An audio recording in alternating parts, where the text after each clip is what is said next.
кантип жашоо жакшы чөйрөнү өзүмө тапсам болот. Оп-оңой эле, субханалла. Ары карайсың, бери карайсың, тамеки чекпеген, наша чекпеген.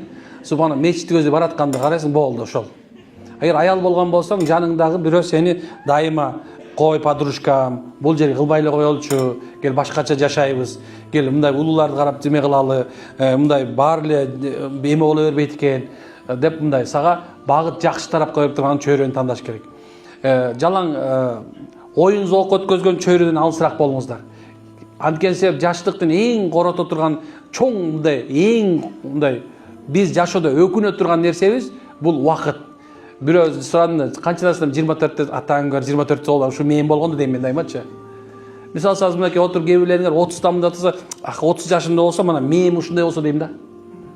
Эмне үчүн билесиңерби? Анткени өкүнбөгөн адам болбойт. Адамдарга Алла Таала бардыгына тең. Негизи Алла жаратты да, туурабы? Демек баарыбызга 24 сааттык өмүр берилген. 24 саат 10 мүнөт эч кимге берилген эмес. Демек кимде ошо 24 саатты туура колдонгонду үйрөнсө, демек машалла ал туура досту тандасын, жашаага туура колдонуп жашагысы келсе.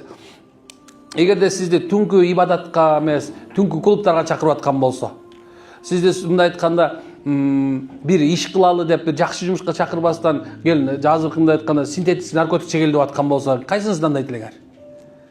Же болсо мисалы алсаң, сизди үй бүлөдөн ажыраш деп аткан болсо, кээ бирлер жана айтты го, урмат сонун айтты, азыр жанагындай психологдордун ичинде жанагындай бир кээ бирлер сен жашооңду туура танда, он абьюзер, от него уходи дегендер болсо, андайлардан дос болбойсуңар.